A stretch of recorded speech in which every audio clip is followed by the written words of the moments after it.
ஓம் சாய்ராம். ஸ்ரீ சாய் சச்சரித்திலிருந்து அத்தியாயம் 30. முன்னுரை. கருணையின் இருப்பிடமாம் சீரடி சாய்ராம் தம் அடியவரின் பாசமும் அளவில்லா நேசமும் காட்டி அவருடைய வெறும் தரிசனத்தினாலேயே இச்சம்சார வாழ்க்கையின் அவர்களுக்குள்ள பயத்தை போக்குகிறார். அவர்களின் பெருங்கேடுகளை அளிக்கிறார். அவர் முதலில் அருவமாயிருந்தார். ஆயின் தம் அடியவர்களின் பக்தியின் பொருட்டு ஓர் உருவத்தை எடுக்க வேண்டினார். ஞானிகளின் வருகையின் காரணம் அடியவர்களுக்கு விடுதலை தன்னை அறிதல் அளிப்பதே ஆகும். அவர்களின் சிரேஷ்டனான சாய்க்கு இக்காரணம் தவிர்க்க இயலாதது. அவர் தம் பாதார விந்தங்களின் சரணாகதி அடைகிறார்களோ அவர்களின் முன்னேற்றம் நிச்சயமானது. அவர் தம் பாதார விந்தங்களை பிராமணர்கள் நினைத்து கொண்டு புனித கஷேத்திரங்களினின்றும் வந்து அவர் தம் சந்நிதானத்தில் வேதங்களை ஓதுகிறார்கள். காயத்ரி மந்திரத்தை ஜெபிக்கிறார்கள். பல வீணங்களை கொண்டவர்களாகவும் எந்தவித ஏற்றமும் அற்ற நாம் பக்தி என்றால் என்ன என்பதனை அறியோம். ஆனால் மற்றெல்லோரும் கைவிட்ட போதிலும் சாயி நம்மை கைவிட்டு விடமாட்டார் என்ற அளவு அறிவோம். யாரை அவர் ஆசீர்வதிக்கிறாரோ அவர்கள் எல்லையற்ற வலிமை பெற்று மெய் பொய் ஆகியவற்றை பகுத்துணரும் ஞானம் ஏதுகிறார்கள். தம் அடியவர்களின் ஆசையை சாயி முழுமையாக அறிகிறார். அவைகளை நிறைவேற்றுகிறார். எனவே அவர்கள் விரும்பியதை பெற்று நன்றியுடையவர்களாக இருக்கிறார்கள். எனவே அவரை பிரார்த்திக்கிறோம். அவர் முன் வீழ்ந்து வணங்குகிறோம். நமது குற்றங்கள் பலவற்றையும் பொறுத்து கொண்டு கவலைகளினின்றும் நம்மை அவர் விடுவிக்கட்டும். பெருந்துயரங்களால் அவதியுற்று கொண்டிருப்பவன் சாயியை இங்கனம் நினைத்து தியானிக்கிறான். அவரது அருளாலேயே அவன் மனம் அமைதியடைகிறது. இந்த சாயி கருணைக்கடல். தம் மீது அவர் கருணை பொழிந்ததன் விளைவே இந்த சச்சரிதம் என்கிறார் ஹேமத் பந்த். அல்லாவிடில் அவருக்கு என்ன தகுதி இருக்கிறது? யார்தான் இந்த வேலையை மேற்கொண்டு இயலும்? ஆனால் சாயி எல்லா பொறுப்புகளையும் ஏற்றுக்கொண்டதனால் ஹேமத் பந்த் எவ்வித பாரதத்தை உணரவில்லை. இது குறித்து எவ்வித கவலையும் கொள்ளவில்லை. அவரது பேச்சையும் பேனாவையும் உணர்வூட்ட ஆற்றல் மிக்க ஞான ஒளி இருக்கும்போது அவர் ஏன் சந்தேகம் கொள்ள வேண்டும்? அல்லது ஏன் எவ்வித கவலையும் கொள்ள வேண்டும்? இது அவர் தம் முன்வினை புண்ணிய வசத்தால் ஸ்ரீ சாய் அவர்கள் இச்சேவைக்கு தம்மை ஆட்படுத்தி ஆசிர்வதித்து அதிர்ஷ்டசாலியாக நினைத்து கொள்கிறார். இந்த பின்வரும் நிகழ்ச்சி ஒரு சுவையான கதை மட்டுமன்று, புனிதமான அமுதமாகும். இதை பருகுபவன் சாயின் பெருமையையும் அவர் தம் எங்கும் நிறை தன்மையையும் உணர்வான். விமர்சிக்க விரும்புவோர் இந்த கதைகளுக்கு செல்லக்கூடாது. இங்கு தேவையாய் உள்ளது விவாதம் அல்ல, அளவற்ற அன்பும் பக்தியுமே ஆகும். கற்றறிந்தோர், பக்தியுடையோர், உண்மையுடன் நம்பிக்கை கொண்டுள்ளோர் மட்டுமின்றி ஞானிகளின் சேவகர் என்னும் தம்மை கருதுவோர்களும் இக்கதைகளை விரும்பி பாராட்டுவர். மற்றவர்கள் அவைகளை கற்பனை கதைகள் என்று கொள்வர். சாயின் அதிர்ஷ்டத்தை வாய்ந்த அடியார்கள் சாய் லீலைகளை கற்பகத் தருவாய் கருதுவர். இந்த சாய் லீலைகளின் அமிர்தத்தை பருகுவது அறியாமையின் மூழ்கி உள்ள ஜீவன்களுக்கு முக்தி கொடுக்கும். இல்லறத்தார்களுக்கு மன நிறைவளிக்கும். லட்சியவாதிகளுக்கு சாதனை கைகொடும். இது பற்றிய கதைகளை கவனிப்போம். காகாஜி வைத்தியா. நாசி ஜில்லாவை சார்ந்த வணியில் காகாஜி வைத்தியா என்பவர் வாழ்ந்து வந்தார். அவர் அங்கே சப்த ஸ்ரீயங் தேவி உபாசகர். சாதகமற்ற சூழ்நிலைகளாலும் துயரங்களாலும் அவர் பெருமளவு மன அமைதியை இழந்து சலனமுற்று இருந்தார். இத்தகைய சூழ்நிலையில் ஒரு நாள் மாலை தேவியின் கோவிலுக்கு சென்று தம்மை கவலையிலிருந்து மீட்குமாறு மிகவும் பக்திபூர்வமாக மனமுருகி பிரார்த்தனை செய்தார். தேவி அவரது பக்தியால் மிகவும் மகிழ்ந்து அதே நாள் இரவு கனவில் தோன்றி அவரிடம் கூறினார், பாபாவிடம் நீ செல்வாயாக, பின் உன் மனம் அமைதியடையும். இந்த பாபா யார் என்று அவளிடமிருந்து அறிவதில் காகாஜி ஆர்வமுள்ளார். ஆனால் அவர் எவ்வித விளக்கமும் பெறும் முன்னரே தூக்கம் கலைந்து எழுந்துவிட்டார். தேவி தன்னை காணுமாறு பணித்த இந்த பாபா யாராக இருக்கட்டும் என்று எண்ணத் தொடங்கினார். சிறிது எண்ணத்திற்கு பின் இந்த பாபா திரையம்பகஸ்வராக இருக்க வேண்டும் என முடிவு கட்டினார். எனவே அவர் திரையம்பக்கிற்கு சென்றார்.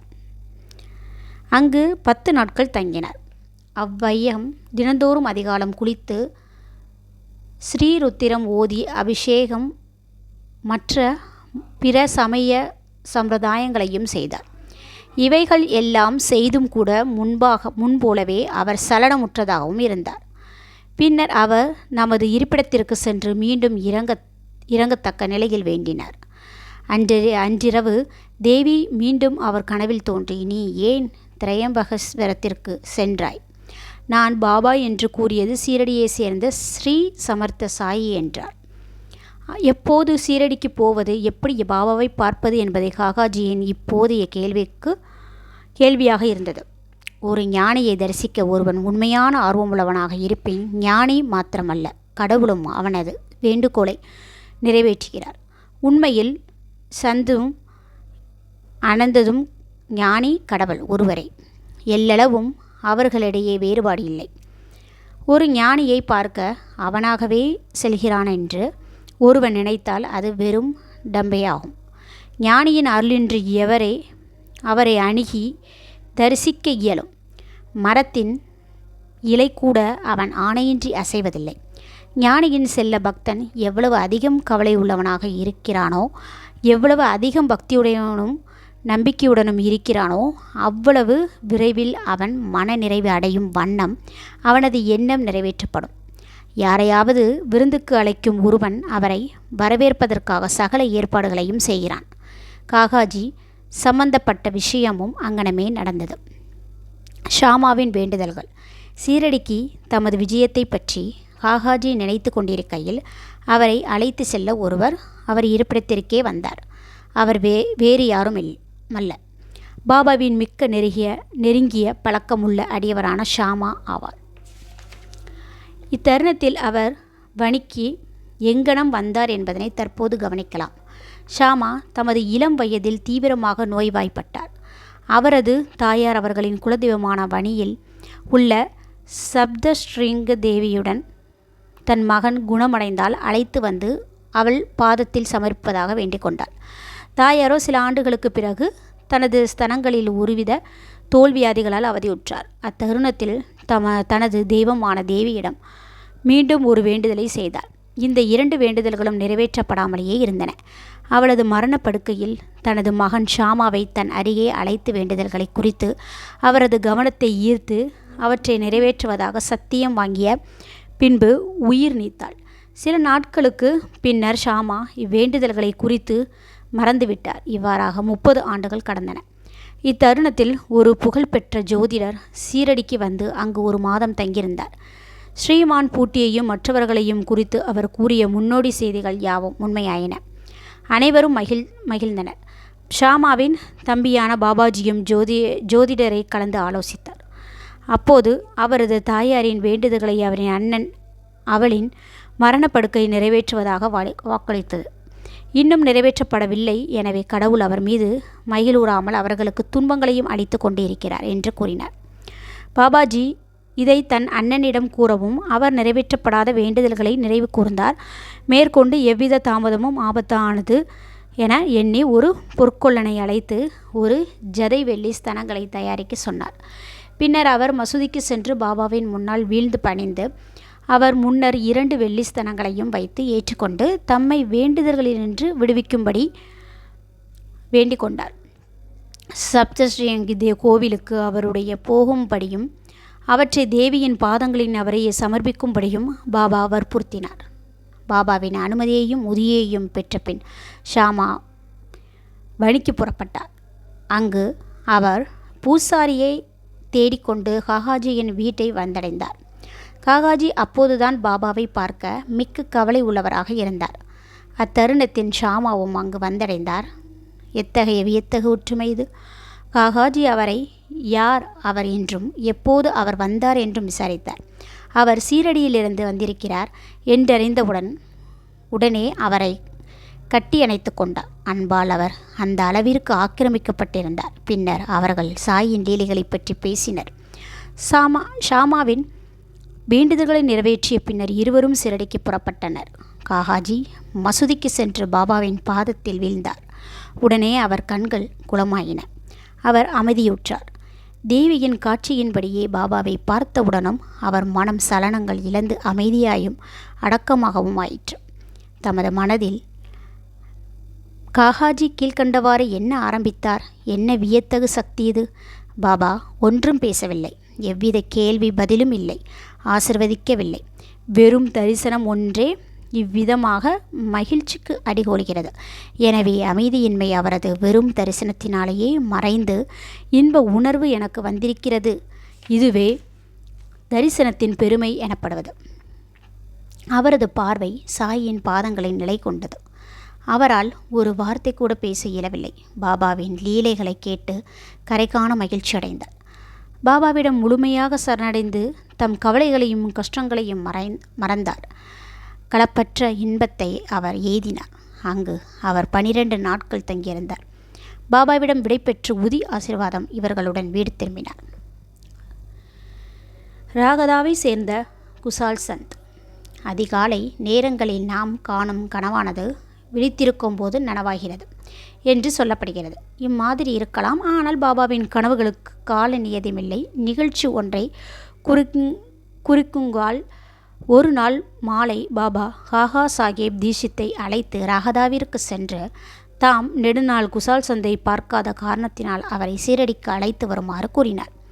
அங்கனமே காகா சாஹேப் ஒரு குதிரை வண்டியை அமர்த்தி கொண்டு ராகதாவை சென்ற பாபாவின் செய்தியை தெரிவித்தார். அதை கேட்டு குசால் சந்த் ஆச்சரியமடைந்தார். அன்று மதியம் உண்டபின் சிறுதி துயில் கொண்டிருக்கும் போது பாபா அவர் கனவில் தோன்றி உடனே சீரடிக்கு வரும்படி கூறினார் என்றும் தாமும் சீரடிக்கு வருவதற்கு ஆவலாக இருப்பதாகவும் குசால் சந்த் கூறினார். பக்கத்தில் தமது குதிரை இல்லாதனால் தமது மகனை பாபாவுக்கு அறிவிக்கும்படியாக அனுப்பியிருந்தார். அவருடைய மகன் கிராம எல்லைக்கு போய் கொண்டிருந்த போது தீஷித்தின் வண்டி எதிரே வந்தது. தீஷித் குசால் சந்தை அழைத்து வரவே தாம் அனுப்பப்பட்டிருப்பதாக அறிவித்தார். பின் இருவரும் சீரடி திரும்பினர். குசால் சந்த் பாபாவை கண்டார். அனைவரும் மகிழ்ச்சியுற்றனர். பாபாவின் இந்த லீலைகளை கண்டு குசால் சந்த் மிகவும் உணர்ச்சி வசப்பட்டார். பம்பாயை சேர்ந்த பஞ்சாபி ராம்லால். பம்பாயை சேர்ந்த ராம்லால் என்ற ஒரு பஞ்சாபி பிராமணர் ஒரு கனவு கண்டார். அதில் பாபா தோன்றி சீரடிக்கு வரும்படி கூறினார். காட்சியில் அவர் ஒரு மகத் ஆக தோன்றினார். ஆனால் அவர் எங்கிருப்பார் என ராம்லால் அறியார். பாபாவை சென்று பார்க்க எண்ணினார். ஆனால் அவரது விலாசத்தை அறியார். என்ன செய்வதென்று அவருக்கு தெரியவில்லை. ஒரு பேட்டிக்காக ஒருவரை அழைப்பவன் தேவையான ஏற்பாடுகளை அனைத்தையும் செய்கிறான். இந்த விஷயத்தில் அதுவே நடந்தது. அதே நாள் மாலை வீதியில் மெதுவாக நடந்து கொண்டிருக்கும் போது பாபாவின் ஒரு படத்தை ஒரு கடையில் அவர் கண்டார். அவர் கனவில் கண்ட மகான்களின் உருவாம்சங்கள் இப்படத்துடன் மிக பொருத்தமான ஒன்றின. விசாரித்ததில் அவர் சீரடியை சேர்ந்த சாய்பாபா என தெரிந்து கொண்டார். சீரடிக்கு உடனே சென்றார். தனது இறுதி காலம் வரை அங்கேயே தங்கினார். தரிசனத்திற்காக இவ்விதமாக பாபா சீரடிக்கு தமது அடியவர்களை கொணர்ந்தார். அவர்களின் ஆத்மார்த்த லௌகிக தேவைகளை பூர்த்தி செய்தார். ஸ்ரீ சாயியை பணி அனைவரும் சார்ந்த நிலைக்கட்டும். ஓம் சாய்ராம். அல்லா மாலிக். அல்லா மாலிக். ஜெய் சாய்ராம்.